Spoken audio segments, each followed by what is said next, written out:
How does one sentence change the course of an entire family? At the funeral, when my brother announced, "Dad left it all to me," the question wasn't just about money. It was about whether my father trusted me, whether he was capable of making that decision, and whether my brother had influenced him. If you've ever wondered how families fracture, not from the loss of a loved one, but from what comes next, this story will take you inside the ripple effects of that split-second revelation. Chapter 1. The Funeral That Never Ended. How can one sentence over a coffin last longer than the service itself? I didn't realize it at first, not until the sound of my brother's voice was still sitting in the room after the organ had stopped. He spoke with a steadiness that seemed rehearsed, like he'd carried the words folded in his pocket, waiting for the moment. Dad left it all to me. No introduction, no softening. The pews didn't creak. No one shifted. It landed like a stone dropped in water, except the ripples went outward and never came back. I remember looking at my mother's face, but even she didn't blink. The silence didn't belong to the dead. It belonged to us. I knew instantly it wasn't about money. That sentence had a smell of unfinished conversations. He could have pulled those words from a late-night talk I wasn't invited to, or maybe from an afternoon I wasn't told about. The possibility stuck in my throat alongside the grief. You start asking questions you can't say out loud. Had Dad been in his right mind? Had my brother pressed too hard when no one else was around?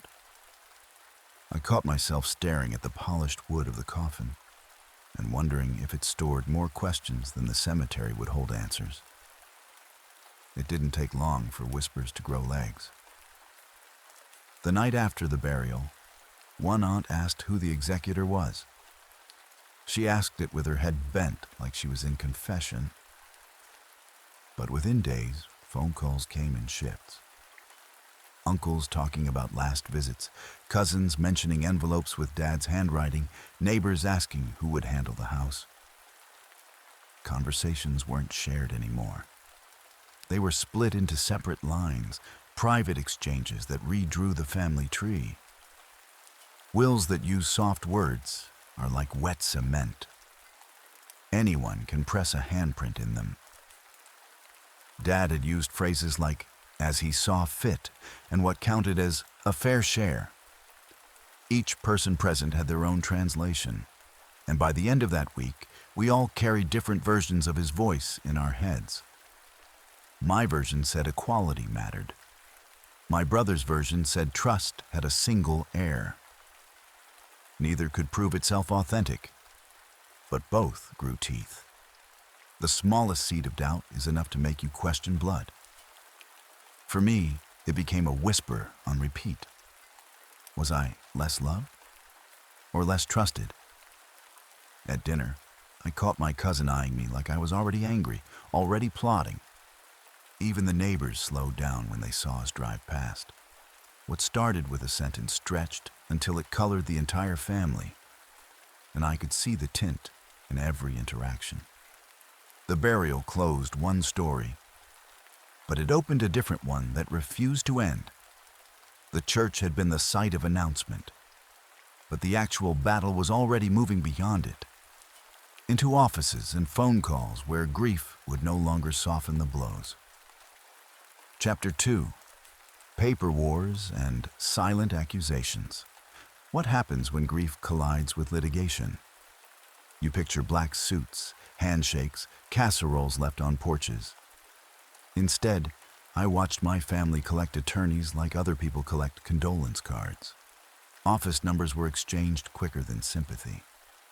Within a week, papers started showing up in the mailbox, each envelope thicker than the last. They weren't letters of comfort. They were demands, threats dressed as notices. Every word sharpened by someone trained to turn silence into billable hours. The first time I held a copy of the will in my hands, it didn't feel like my father at all. The phrasing was tight, clipped, without the meandering warmth he carried in his spoken sentences. It read like instructions drafted in a courtroom instead of a living room, final in tone and cold on the page. I stared at it long enough for the words to blur, trying to imagine him at the kitchen table, saying those same phrases out loud. They never sounded right in his mouth, and that unsettled me more than the outcome. My brother had sat closest to him in those final months, visiting hospital rooms, driving him to appointments I didn't even know were scheduled. He came back with news nobody else could check, stories none of us could verify. The timing of the signature, the sudden changes, all of it traced back to a period when my father was smaller, quieter, sometimes confused about what day it was. Those are the cracks lawyers love. They don't see confusion as sad, they see it as leverage. Before long, medical records became exhibits. Dementia screenings, blood work, notes scribbled by nurses on graveyard shifts, pages of private decline passed around conference tables, reduced to evidence. Each form was weighed like currency. Even the notary's seal, pressed in perfect ink, was scrutinized as if the shape of the stamp carried sentiment. Witness signatures were dissected, compared for pressure, sideways slant, whether the pen had paused too long at the end of a line. Every mark became a story, detached from the actual man who made them. My sister wanted nothing to do with the roundtable meetings. She told me once over the phone, "Fairness doesn't come from closed doors." That was the last time she agreed to mediation. Her empty chair became its own form of protest, an absence so loud the lawyers had to comment on it. What I learned is that disputes like this are rarely about the numbers. They start with slights layered over years. Who sat at the hospital bed? Who skipped a birthday? Who carried the heavier bag? The will just gave those feelings an official letterhead. Instead of speaking through each other, we began speaking through attorneys. Paper did what shouting can't. Complaints landed without raised voices. Signatures replaced conversations. Courtrooms weren't the only battleground, though. Beyond filings and contracts, another war was taking shape, one that had nothing to do with pleadings or seals. That one carried its weight into the everyday. Chapter 3. The hidden cost beyond the will. What if the true loss wasn't the inheritance at all? The papers were just the opening act. The real cost showed up where we lived, where we gathered, in the spaces that were supposed to outlast arguments. Friends who once sent invitations now hesitated, unsure which sibling you could mention without offending the other. Even in business, it wasn't about the contracts we signed, but the pauses before them. One family-owned partnership stalled, not because of the numbers, but because no one wanted to back the losing side of our fight. A handshake that used to mean trust started to feel like a trap. Holidays slipped first. Invitations stopped arriving, not because anyone moved, but because my name carried tension now, like it might bring an argument through the door. Birthdays turned into fractured celebrations. Some cousins went to my brother's house, others came to mine. Rarely both. They laughed different laughs and took different photos, posting them online in pieces of what should have been whole memories. The children noticed too. They asked why we didn't gather like before, and no answer I gave sounded better than silence. The property made things uglier. A house in Southern California, worth more than any of us had ever seen on paper, stayed unappraised for months because nobody trusted who would run the numbers.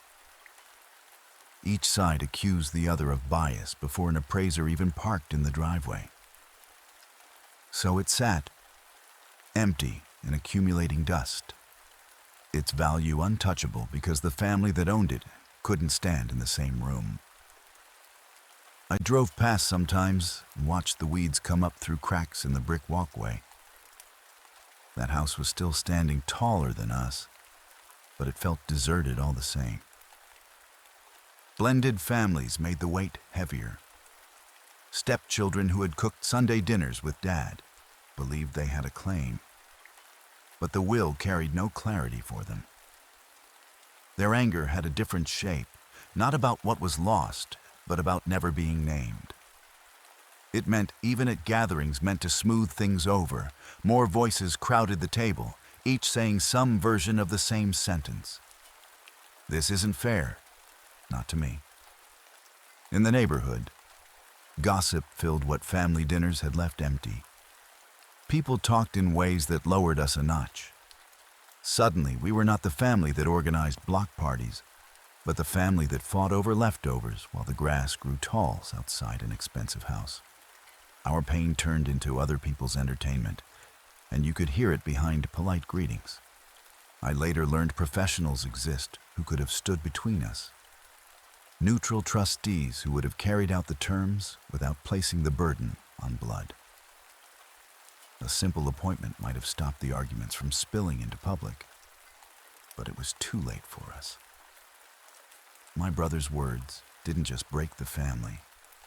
They rewrote how we were seen for years. With that kind of fallout, the question becomes what others can do now, before the arguments begin. A will doesn't only cut property into pieces, it cuts memory too. It divides who was trusted, who was ignored, and who was left to fight over silence. People forget it holds more than land and money. It shapes how a family talks after the funeral ends. If you think of estate planning as paperwork, you miss the point. It's not a formality. It's one of the last chances to protect the people you claim to love. What you leave behind isn't measured in numbers. It's measured in how your family still says your name when you're gone.